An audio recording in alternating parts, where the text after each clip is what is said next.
The pages fell slowly at first, then faster, fluttering down like broken wings until they covered the floor of my bedroom. Months of work, hundreds of hours scattered in pieces around my feet. I looked up at my mother. Her hands were still trembling, fingernails pressed so deep into her palms they left marks. She had just destroyed everything I had been building in secret, every hope I had carefully hidden. And when our eyes met, I saw something that made my blood run cold. She was smiling. My scalp burned where she had yanked my hair so hard I thought she might pull it out by the roots. There were strands on the floor mixed in with the shredded paper. My neck had welts from where her nails had dug in when she dragged me across the room. I was on my knees surrounded by the wreckage of my dreams, and my little sister Lily was filming the whole thing on her phone laughing. This was the moment everything changed. This was the night before my final interview at a major tech company. This was the night I stopped being a victim. If you have ever felt trapped, if you have ever been told you are worthless by the people who should love you most, if you have ever wondered whether you have what it takes to break free, then this story is for you. Please like this video, subscribe to the channel, and comment below with your own story of survival. Your support means everything, and it reminds others they are not alone. Now, let me take you back to the beginning to show you how I got here. 6 months earlier, I was living in what most people would call a normal family home in suburban Cleveland. From the outside, we looked like everyone else on the block. 2-story colonial with white siding that my father repainted every 3 years like clockwork. Decent cars in the driveway, a Honda Accord and a Toyota Camry both paid off. The lawn was mowed every Sunday morning at exactly 8 a.m. because my mother insisted that appearances mattered more than anything else. The neighbors probably thought we were the perfect American family. They had no idea what happened behind those closed doors. Inside those walls was a prison I had been trapped in for 26 years. My mother had always been controlling, but when I was younger, I told myself it was because she cared. When other kids got to pick out their own clothes at the mall, my mother chose mine, always practical, always plain, always 2 sizes too big, so I would grow into them. When I made friends at school, she interrogated them at the door, asked invasive questions about their families, their grades, their plans for the future until most of them stopped coming over. When I wanted to join the robotics club in high school, she told me it was a waste of time and signed me up for home economics instead because that is what girls should learn. I accepted it all because I did not know any different.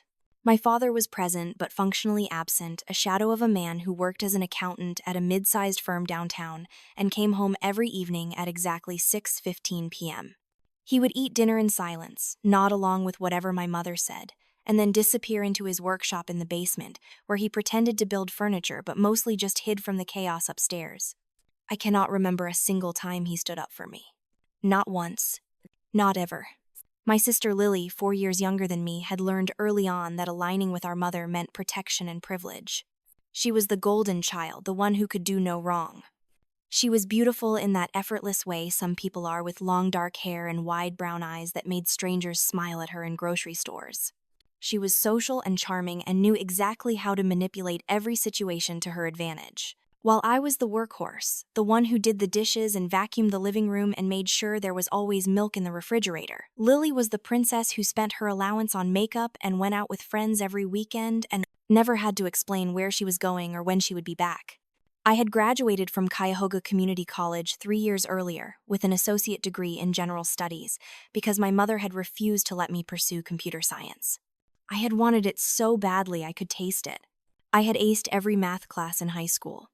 I had taught myself basic HTML and CSS when I was 15, building little websites for fun on a free hosting platform. I had dreams of working at a tech company, of building something that mattered, of having a career that was mine. But when I told my mother I wanted to study computer science, she laughed in my face. "You are not smart enough for that," she said. We were sitting at the kitchen table, and she was cutting coupons from the Sunday newspaper with a pair of orange-handled scissors that made a sharp snipping sound with each cut. "Computer science is for people who are actually good at math. You got a B+ in calculus. That is not good enough. You will study something practical, something you can actually handle." I tried to argue. I told her that a B+ was a good grade, that I loved coding, that I had a real aptitude for it. She cut me off mid-sentence and told me that if I insisted on wasting her money on a useless degree, she would not pay a single cent toward my education. So I studied general studies because it was the cheapest option and I could pay for it with community college grants and a part-time job at a grocery store where I worked the register 3 nights a week and every Saturday.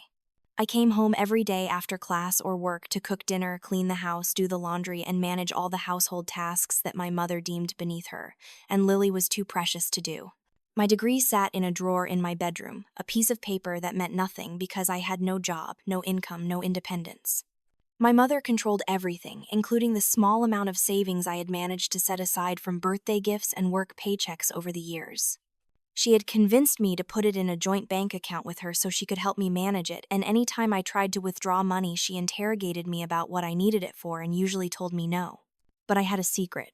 Late at night, after everyone was asleep, after my mother had gone to bed at exactly 10 p.m., and Lily had finally stopped blasting music in her room, and my father had shuffled upstairs from his workshop, I would pull out an old Dell laptop I had bought with babysitting money when I was 16.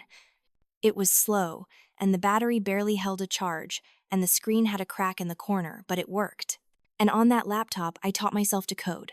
I started with Python because everyone said it was beginner-friendly.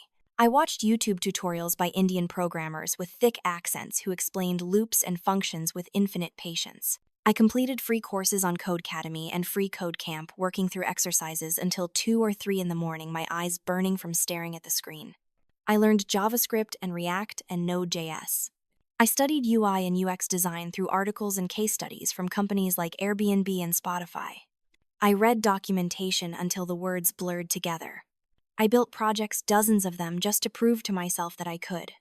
A weather app, a to-do list with a custom backend, a recipe organizer with user authentication, a budget tracker, a portfolio website. For 6 months, I built my portfolio in complete silence. Every line of code was an act of rebellion. Every design mock-up was a declaration that I was worth more than the role I had been assigned in this family.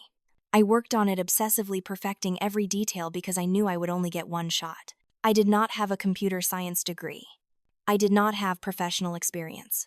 All I had was this portfolio and the desperate hope that someone somewhere would look at it and see that I could do this work. I applied to dozens of tech companies using a P.O. box address I had rented at a UPS store 2 miles from our house. I used a Google Voice number that forwarded to my cell phone so my mother would not see calls from strange numbers. I sent out application after application, and for weeks I heard nothing. Rejection after rejection, automated emails that all said the same thing.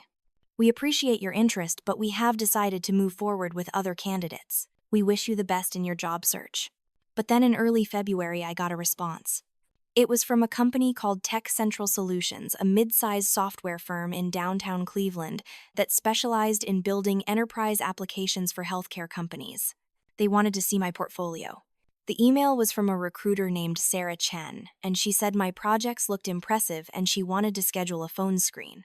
I read that email 5 times sitting in my car in the parking lot of the grocery store where I worked, my hands shaking so badly I almost dropped my phone. This was real.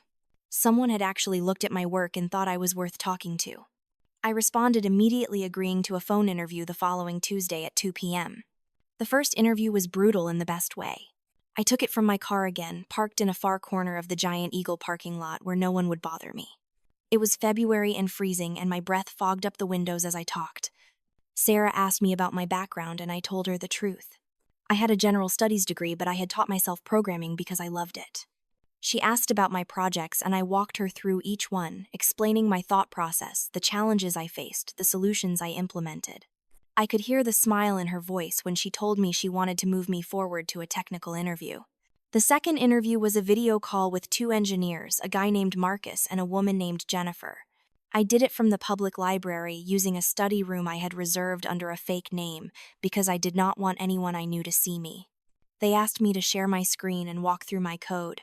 They asked me to solve a problem on the spot, building a simple API endpoint that returned user data from a mock database. I was terrified, but I had practiced for this. I had done hundreds of coding challenges on LeetCode and HackerRank, drilling myself on algorithms and data structures until I could solve them in my sleep. I got through it. They seemed impressed. They scheduled a final interview. The final interview was in person, a full day at their office. It was scheduled for a Friday in mid-March, and they sent me an itinerary that looked like a military operation.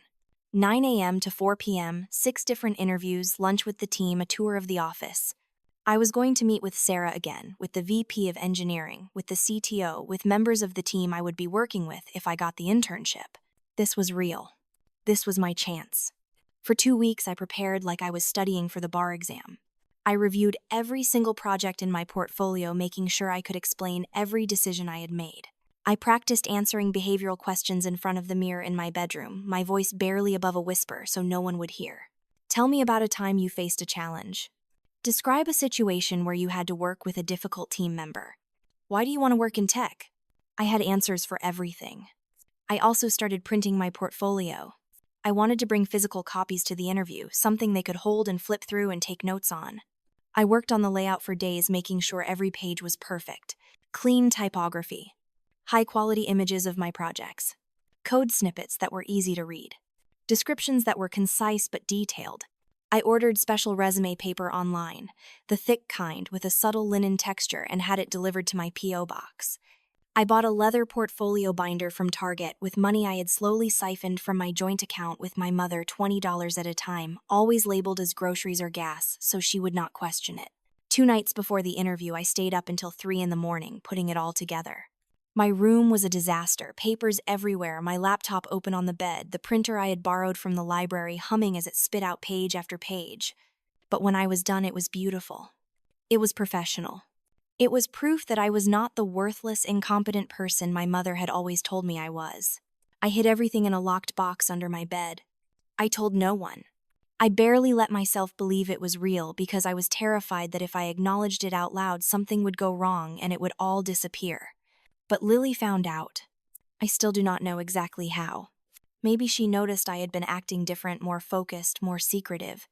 Maybe she saw me printing something at the library when she was driving past with her friends. Maybe she just got bored and decided to snoop through my things because that was the kind of person she was. Either way, on Thursday night, less than 24 hours before my interview, she told my mother. I was in my room at 11 p.m. doing a final check of everything. My portfolio was laid out on my bed, every page in order. I had picked out an outfit, a simple black blazer and gray pants and a white blouse, thrifted but clean and professional. My laptop was charged. My notes were organized. I had printed directions to the office and put them in my bag along with a backup copy of my resume. I was as ready as I was ever going to be. My phone buzzed. A text from Lily. "Mom is looking for you. What are you hiding?" My stomach dropped. I heard footsteps on the stairs, not the normal footsteps of someone going to bed, but heavy, deliberate, angry footsteps. I knew that sound. I had heard it my entire life. It meant I was in trouble. My mother did not knock. She never knocked. The door flew open so hard it bounced off the wall, and she stood there in her bathrobe, her hair pulled back in a tight bun, her face twisted with rage. Lily was right behind her, already holding her phone up, that smug grin on her face like she had just won a game I did not even know we were playing. "What the hell are you doing?" my mother said. Her voice was not loud. It was low and cold and sharp, the kind of voice that made your blood turn to ice. She walked straight to my bed and looked down at the portfolio, her eyes scanning the pages with contempt. "What is this garbage?" I stood up, my heart pounding so hard I thought it might break through my rib cage. "It is my portfolio," I said, trying to keep my voice steady. "For my final interview tomorrow. It is for a tech internship. It is a really good opportunity, Mom. I have been working really hard on this." My mother stared at me like I had just told her I was planning to rob a bank. "An internship," she repeated slowly, her voice dripping with mockery. "In tech. You." She started to laugh, but it was not a real laugh. It was cruel and sharp and designed to cut. "You think you are going to work in tech? You cannot even clean a kitchen properly. You burned rice last week. You are delusional." Lily leaned against the doorframe, her phone out, the little red recording light blinking. "This is going to be so good," she said, her voice sing-songy and gleeful. "I cannot wait to post this." I took a step toward my mother, trying to position myself between her and my portfolio. "Mom, please," I said. My voice cracked. "This is really important to me. I have been teaching myself for months. I know I can do this. I just need you to let me try." "Let you try." My mother's voice rose, and she looked at me with such contempt that I felt it in my bones. "You are a joke, Anna. You are lazy. You are stupid. You are an embarrassment to this family. You think some company is going to hire you. Look at yourself. You are worthless. You have always been worthless." She reached down and grabbed the portfolio binder with both hands. I saw what she was about to do, and I lunged forward, trying to stop her. No, I shouted. Please do not do this. I grabbed at her arms, but she was stronger than I expected. She shoved me backward with one hand hard enough that I stumbled and fell against my desk, knocking over a cup of pens. She opened the binder and started ripping pages out, one by one. Slowly, methodically, like she was performing surgery. Each rip was deliberate, a calculated act of destruction. I watched as my project mock-ups tore in half, as my code samples shredded into confetti, as my case studies became worthless scraps of paper. She did not stop. She ripped through every single page, and when the binder was empty, she threw it on the floor and started tearing the loose pages into smaller pieces. I was on my knees trying to gather the pieces, but there were too many. They were everywhere, scattered across the floor like snow. My hands shook as I picked them up, but they were ruined. Completely ruined. All those hours, all that work gone. You do not deserve this, my mother hissed. She grabbed a handful of the torn paper and threw it at me. It hit my face and fell into my lap. You do not deserve anything good. You are nothing. Do you hear me? Nothing. I looked up at her, tears streaming down my face, and I saw something in her eyes that made my blood run cold. She was enjoying this. This was not just about stopping me from going to the interview. This was about power. This was about reminding me that she owned me, that I existed, only to serve her, that any dream I had of being more than her servant was an insult to her authority. Then she grabbed my hair. I felt her fingers twist into it, yanking hard enough that I screamed. She dragged me to my feet and then across the room, my scalp burning, my neck straining. I tried to pull away, but she held on tight. She slammed me against the wall and held me there, her face inches from mine, her breath hot and sour. You are nothing, she said again, each word punctuated with a shake of my head. You will never be anything. You will stay in this house and do what I tell you, because that is all you are good for. Do you understand me? I could not breathe. My chest felt like it was caving in. I tried to speak, to beg her to stop, but no sound came out. Tears and snot ran down my face. I was shaking so hard I thought I might collapse. Lily was still recording, her phone held high to get a good angle. Oh my God, Mom, you are savage, she said, laughing. This is so going on my Finsta. My mother let go of my hair and stepped back, breathing hard. She smoothed down her bathrobe and looked at me with disgust. You are not going to any interview tomorrow, she said. You are going to stay here and clean this house from top to bottom, starting with this disgusting room. That is your purpose, Anna. Cleaning, cooking, making yourself useful. That is all you will ever be.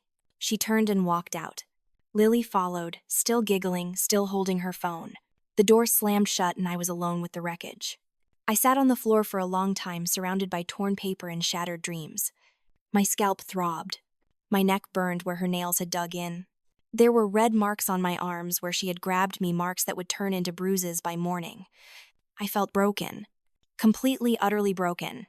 But then something inside me shifted. It was not a big dramatic moment. It was quiet and cold and absolute. I looked at the torn pieces of my portfolio and I thought to myself, this is the last time. This is the last time she will touch me. This is the last time she will destroy anything that belongs to me. I pulled myself together. I wiped my face with the sleeve of my shirt. I stood up and started picking up the pieces of paper, not because I thought I could fix them, but because I needed to do something with my hands. My laptop was still on my bed, untouched.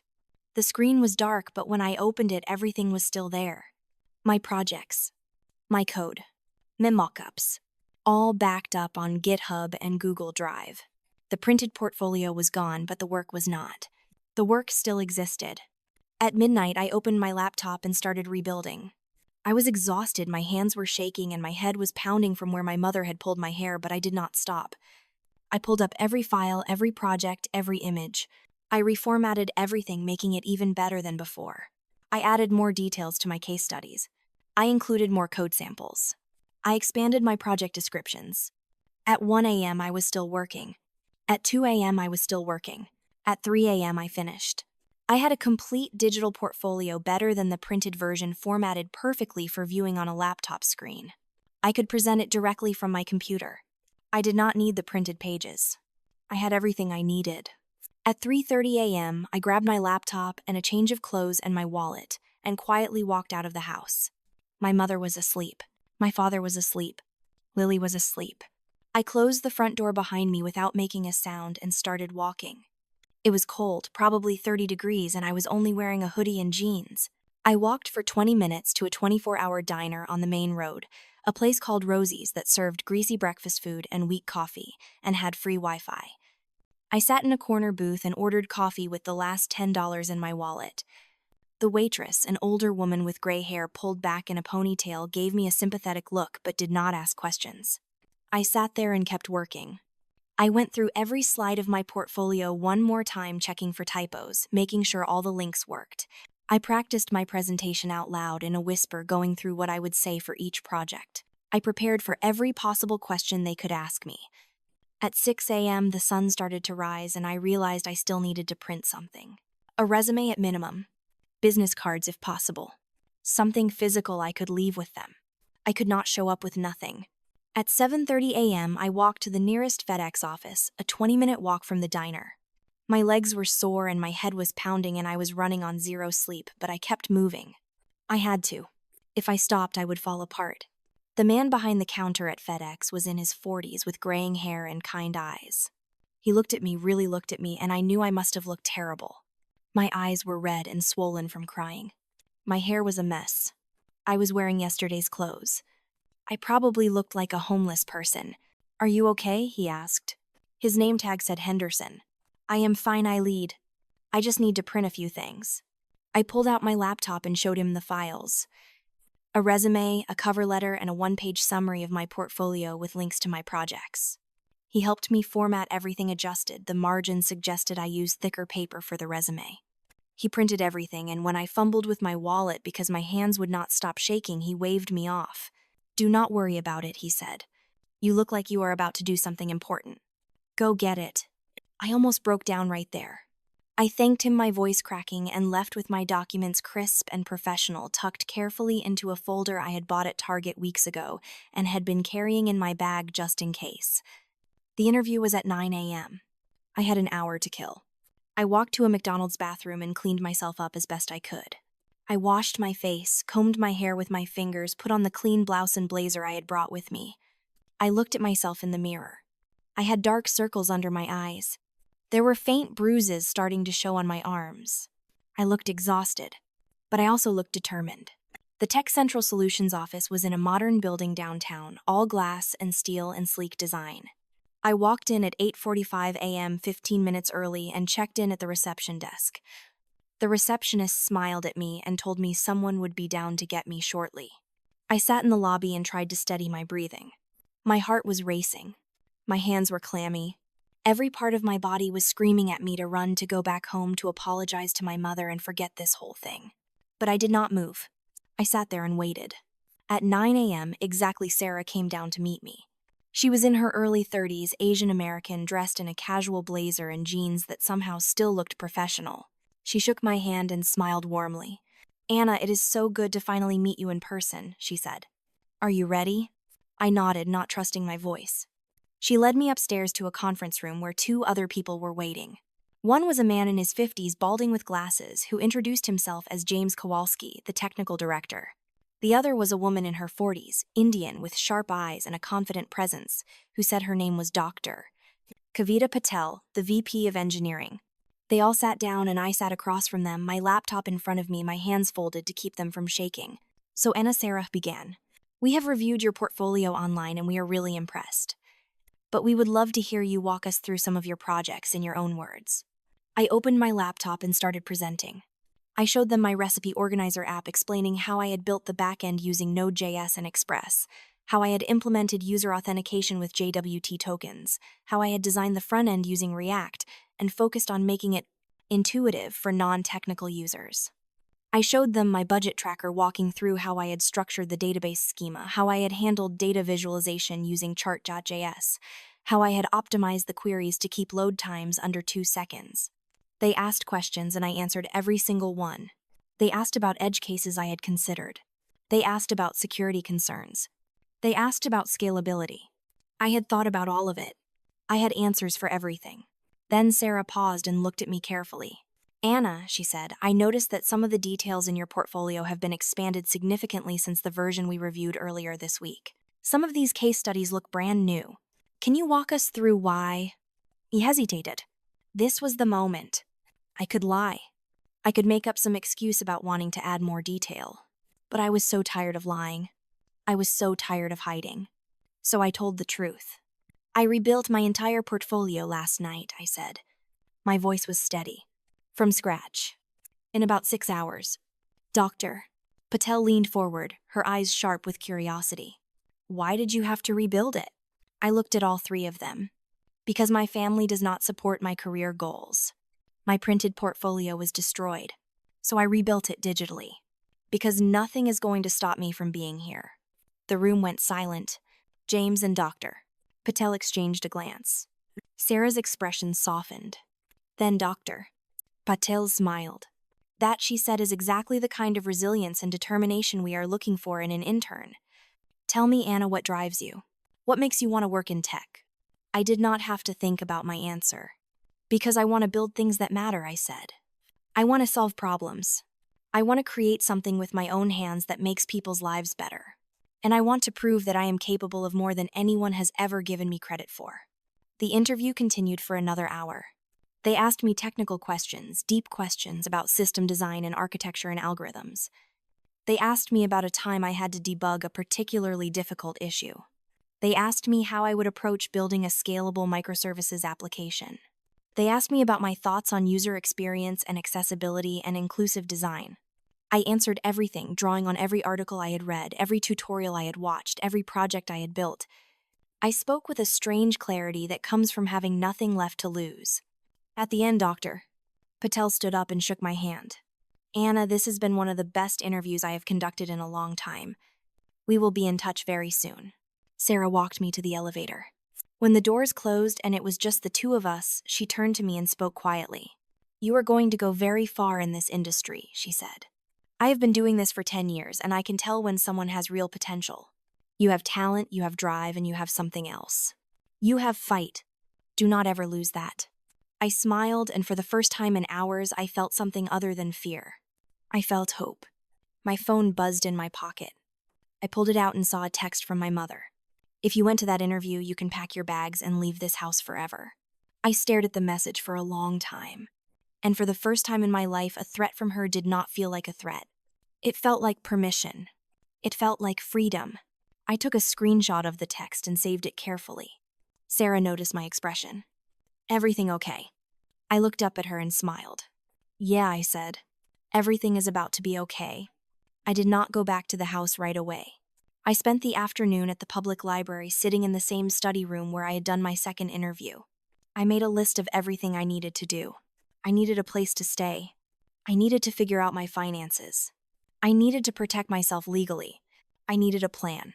I called an old friend from community college, a girl named Rachel, who I had not talked to in over a year.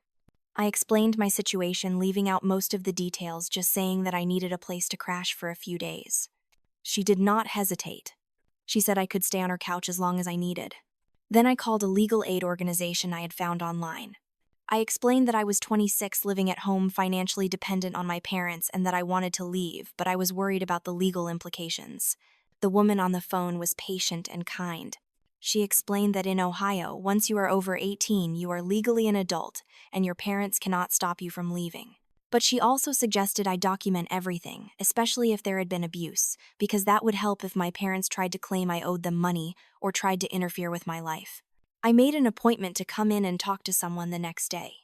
At 5 p.m., I went back to the house. I knew my mother would be home by then. I knew there would be a confrontation. But I was ready. She was waiting at the door when I walked up, arms crossed, eyes blazing. Lily was lurking behind her like a shadow, still smirking, still holding her phone. So my mother said, her voice cold as ice, "Did you embarrass yourself?" I did not answer. I walked past her, brushing by her shoulder, and went straight to my room. She followed, her voice rising with every step. "Do not you dare ignore me," she shouted. "I asked you a question. Did you go to that interview like the ungrateful little brat you are?" I opened my closet and pulled out a duffel bag. I started packing. Clothes first. Then my laptop. Then my chargers, my documents, my journals, everything that mattered. I worked methodically, ignoring her voice, ignoring the way she was screaming at me. "Where do you think you are going?" she demanded. "You think you are just going to leave. You think you can survive without me. You are nothing. You hear me? Nothing. I kept packing. She started yelling louder, calling me names, telling me I was worthless and stupid and that I would come crawling back within a week. Lily stood in the doorway, still filming, still smirking. This is so pathetic, Lily said. You are seriously leaving over a stupid job interview. You are going to fail. You always fail. I zipped up the duffel bag and slung it over my shoulder. I grabbed my backpack with my laptop and my important papers. I turned to face my mother. She stepped toward me, her hand reaching up, fingers curled like claws going for my hair. It was her signature move, the thing she always did when she wanted to assert control. But this time I was ready. I stepped back quickly out of reach and held up my hand. Do not, I said. My voice was calm, cold, final. You will never touch me again. She froze. For the first time in my life, I saw something in her face that was not rage or contempt. It was shock. She had lost her power over me and she knew it. My father appeared in the hallway, wiping grease off his hands with a rag. What is all this noise? He said, his voice tired and annoyed. She is leaving, my mother said, her voice shaking with anger. Your daughter thinks she is too good for us now. My father looked at me then, at my mother, then back at me. He shrugged. She will be back in 2 weeks begging, he said. She always comes back. I looked at him, really looked at him, and I felt nothing. No anger, no sadness, just emptiness. This man had stood by and watched my mother destroy me for 26 years, and he had never once intervened. He was just as guilty as she was.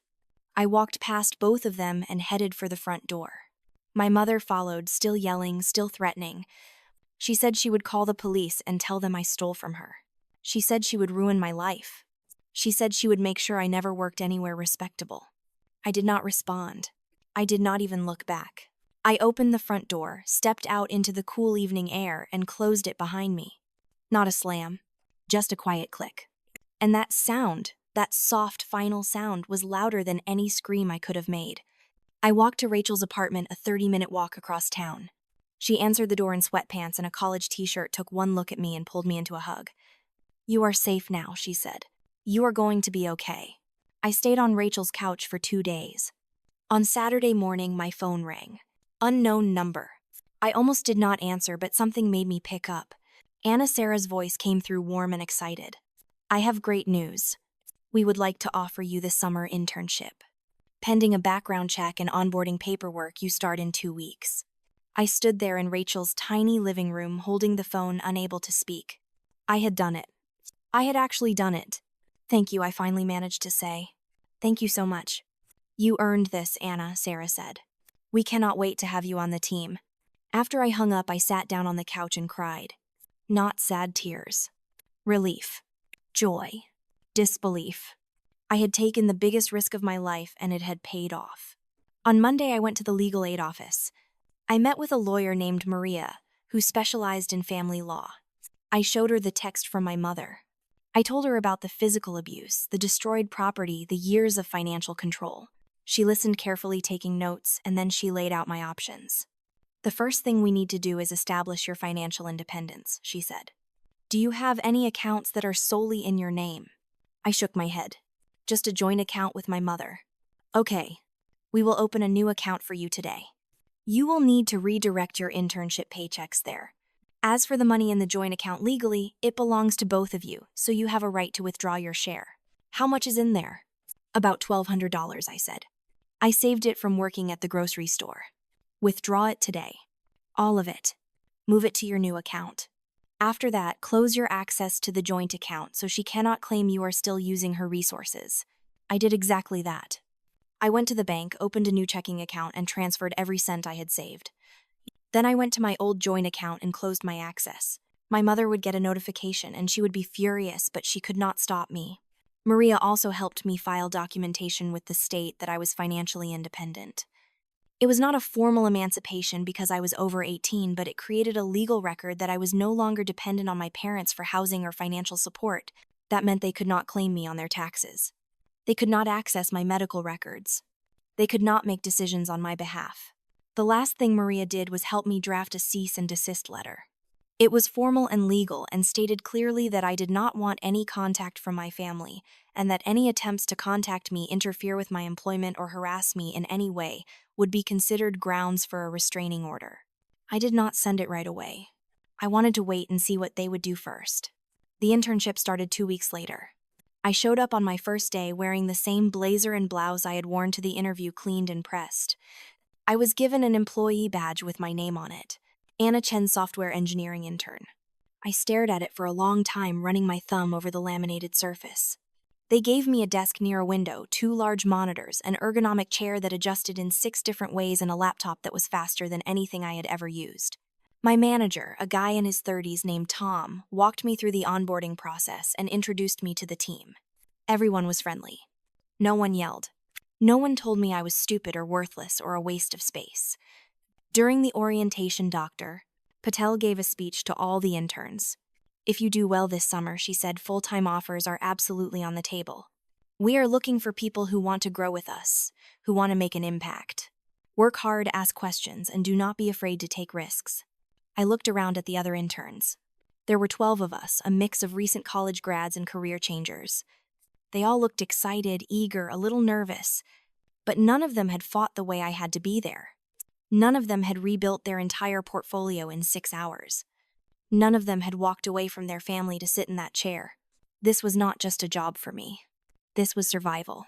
For the first month, I kept my head down and worked harder than I had ever worked in my life. I took on every task that was given to me and asked for more.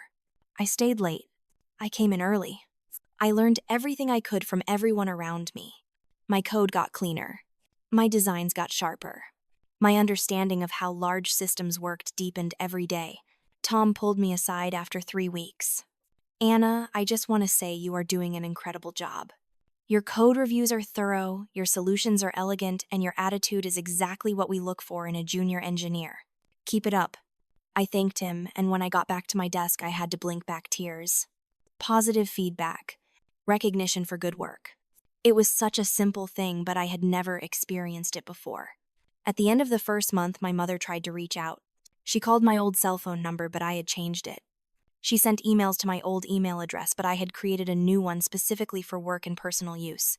She even tried to contact me through Facebook, but I had deleted my account weeks earlier. Then Lily tried. She sent me a message on Instagram from a new account I had not blocked yet. Anna, you need to come home. Mom is losing it. She cries every day. She says you broke her heart. Just come back and apologize and everything can go back to normal. I stared at that message for a long time. Then I blocked the account and deleted the message. There was no going back to normal. Normal was abuse. Normal was control. Normal was being told I was worthless. I did not want normal. I wanted freedom. A week later, Lily called from a number I did not recognize. I answered because I thought it might be related to work. Anna, she was crying, her voice high-pitched and frantic. Mom is going crazy. She is calling everyone we know trying to find you. Dad punched a hole in the garage wall. The whole house is falling apart because of you. You are so selfish. You are tearing this family apart. I did not say a single word. I just listened. And when she was done yelling and crying and trying to guilt me into coming back, I ended the call. Then I blocked the number. That night, I drafted an email to my entire family. It was short and to the point. I explained that I had left because the environment was unhealthy and abusive. I said that I did not want any contact from any of them. I said that any attempts to contact me, show up at my workplace, or interfere with my life would result in legal action. I attached a copy of the cease and desist letter Maria had helped me draft. I sent it and then blocked all their email addresses. 2 months into my internship, I was promoted from intern to junior engineer. Tom called me into a conference room and told me they wanted to offer me a full-time position with benefits, a salary that was more money than I had ever imagined making, and a clear path for advancement. I accepted on the spot. I moved into a studio apartment in a building near the office. It was small, just 1 room with a tiny kitchen and a bathroom, but it was mine. I bought a bed from IKEA and assembled it myself. I bought dishes and towels and a coffee maker. I hung up a print I liked on the wall. For the first time in my life, I was living in a space that was completely mine, where no one could yell at me or destroy my things or tell me I did not deserve to be there. I started going to therapy. My insurance covered it, and I found a therapist named Doctor. Ellen, who specialized in family trauma. She helped me understand that what I had experienced was not normal, that I had been abused, that leaving was not selfish but necessary. She helped me work through the guilt and the fear and the anger. It was hard, some of the hardest work I had ever done, but it was worth it. One day, about 6 months after I had left, my father tried to reach out. He sent a letter to my P.O. box, which I had kept active just in case. The letter was typed, not handwritten, and it was formal and cold. He said that my mother was devastated that I had hurt the family, that I owed them an explanation. He said I was being immature and that I needed to grow up and come home. I read the letter once and then I shredded it. I did not respond. A year after I left, I was promoted again. I was leading projects. I was mentoring new interns. I was speaking at internal tech talks and contributing to open source projects and building things that thousands of people used every day. I had friends, real friends, who respected me and valued me. I had a life that was mine. Lily tried one last time. She sent a long email, paragraphs and paragraphs about how I had abandoned the family, how selfish I was, how I had broken Mom's heart and ruined everything. She said I owed them. She said I was ungrateful. She said I would regret this for the rest of my life. I read the email once and then I deleted it. I did not owe them anything. Not my time. Not my energy. Not my suffering.